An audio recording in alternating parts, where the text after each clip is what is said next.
காமிக்க போகிறேன். இது சாம்பார் மட்டும் இல்லாமல் ஃப்ரைட் ஐட்டம் என்ன பண்ணாலும் அதுக்கும் போடலாம். அது மட்டும் இல்லாமல் நான்வெஜ் குழம்பு, மட்டன், சிக்கன், ஃபிஷ் இந்த மாதிரி எந்த குழம்புக்கும் போடலாம். எல்லாத்துக்குமே வந்து மேட்ச் ஆகும். ரொம்ப சூப்பராக இருக்குங்க.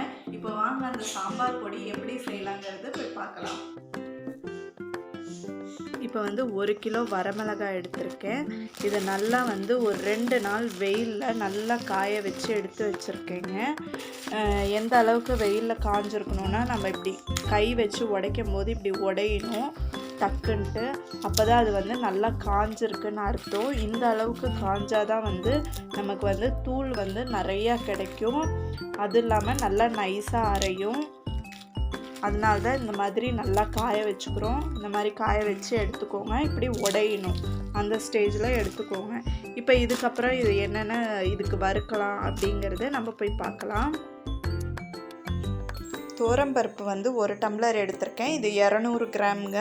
ஸோ நல்லா வந்து ட்ரை ரோஸ்ட் பண்ணிக்கோங்க, செவக்க வறுத்துக்கோங்க.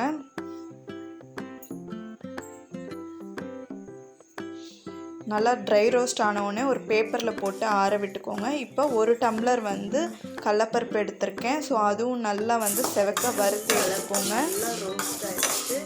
ஸோ இந்த அளவுக்கு செவக்க வறுத்து எடுத்துக்கோங்க. இப்போ ஜீரகம் 100 கிராம் எடுத்திருக்கேன். அதுவும் நல்லா செவக்க வறுத்துக்கோங்க. அது வந்து வெடிக்கிற சத்தம் கேட்கும். ஸோ அந்த ஸ்டேஜில் ஆஃப் பண்ணிடுங்க ஸ்டவ்வு. அதுவும் போட்டு நல்லா ஆற விட்டுருங்க.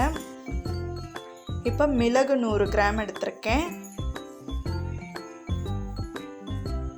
அதுவும் நல்லா வறுத்துக்கோங்க. இந்த மாதிரி வெடிக்கும். ஸோ அந்த ஸ்டேஜில் அதுவும் எடுத்துருங்க. எடுத்து பேப்பரில் போட்டு ஆற விட்டுருங்க. பெருங்காயம், எல்ஜி பெருங்காயம் எடுத்திருக்கேன். அதில் பாதி தாங்க போட்டிருக்கேன். ஸோ அதுவும் நல்லா ட்ரை ரோஸ்ட் பண்ணி அதுவும் வந்து போட்டுக்கோங்க.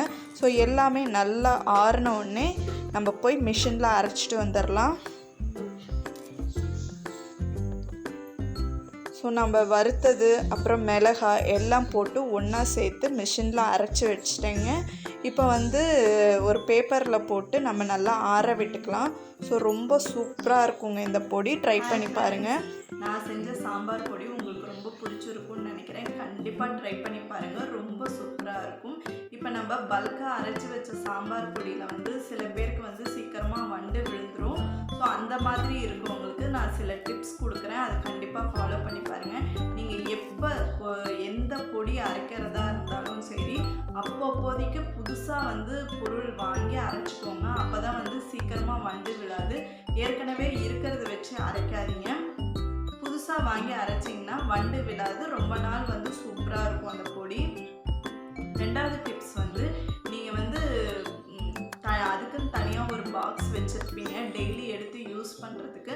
அந்த பாக்ஸில் ஈர ஸ்பூனு, ஈர கை வந்து படாமல் பார்த்துக்கோங்க. அப்படி பட்டுச்சுன்னா அதில் வந்து சீக்கிரமாக வண்டு விழுந்துடும்.